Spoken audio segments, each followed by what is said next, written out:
Alors dans cette vidéo, je vais vous parler du montage des groupes plus portraits, c'est-à-dire la réunion du groupe et de la photo individuelle. Vous cliquez sur groupe plus portrait. On vous demande de choisir les photos à monter. Donc vous faites oui, vous choisissez votre dossier école. En l'occurrence, ma école Marcel Pagnol, dans lequel j'ai créé deux classes CE1, CP. Il charge les vues. Il vous demande, voulez-vous choisir le dossier d'enregistrement final? Oui, je vais le mettre dans un dossier tirage que j'ai fait dans mon dossier test. Il vous demande, vous avez un choix là. Voulez-vous choisir le groupe? Oui, tirage classe par classe. Non, tirage de toute l'école.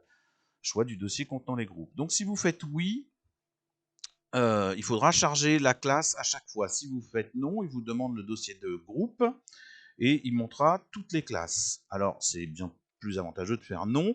La seule condition pour pas qu'il se trompe, c'est que vos groupes, je vous montre, vos groupes doivent porter, voilà mon dossier groupe, j'ai deux groupes, doivent porter exactement le même nom que les classes.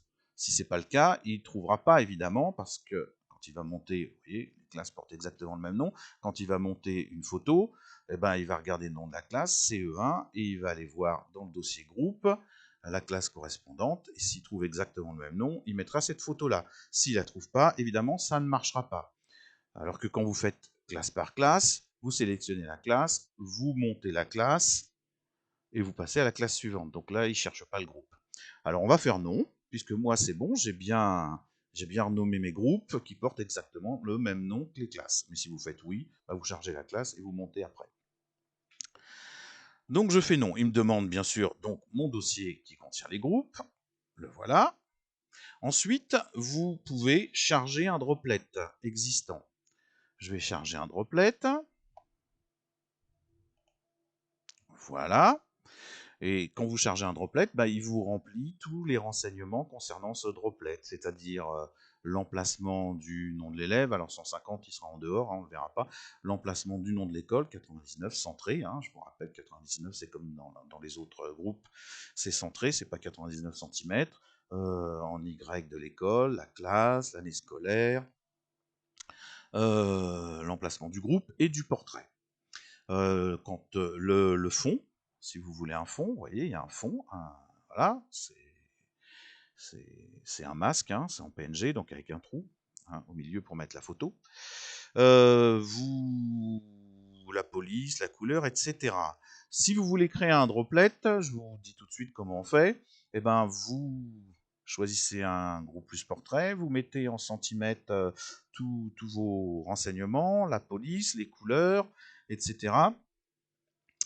Et vous pouvez enregistrer votre modèle hein, dans ces cas-là et le réutiliser après. Là, j'en ai chargé un qui existait, mais euh, c'est assez simple d'en recréer un. Vous pouvez même repartir d'un, changer la couleur, changer les dimensions, changer tout ce que vous voulez, l'enregistrer et le réutiliser après. Donc là, moi, j'ai chargé un droplet. Donc si vous voulez une fois que vous avez chargé votre droplet, montez vos vues. Donc vous cliquez sur confirmation si vous voulez une confirmation après la première vue. Je vais vous déplacer un peu la fenêtre.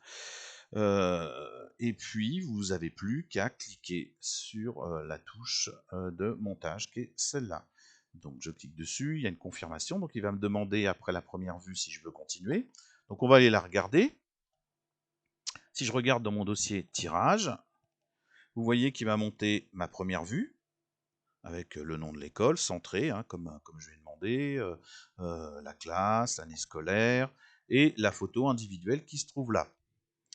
Il m'a aussi créé un dossier avec le modèle sans photo individuelle. Si par exemple il y a des absents, vous leur tirez celle-là, puisque vous ne pouvez pas mettre la photo individuelle. Donc il crée un dossier modèle classe, et classe par classe, il vous crée le dossier une photo sans photo individuelle. Sinon, il m'a créé la première image, donc je lui dis que je veux continuer, et vous allez voir, il me crée 2 sur 6, 3 sur 6, il me crée toutes mes images assez rapidement. Voilà, la deuxième, j'ai pas mis de nom, alors c'est des numéros, mais peu importe. Voilà, il m'a créé, bon là il y a deux petites classes de 3 élèves, hein, mais il m'a créé mes deux images sans élèves qui peuvent servir s'il y avait des absents, et puis il m'a créé mes groupes plus portraits. Donc là, de toutes les classes, puisque j'ai bien renommé le nom de mes classes comme le nom de mes groupes. Donc faites bien attention à ça, sinon ça ne marchera pas. Hein. Et puis, voulez-vous ouvrir le dossier? Ben non, je viens de l'ouvrir. Je vous rappelle que si vous voulez créer un droplet, ben c'est pas difficile. Hein.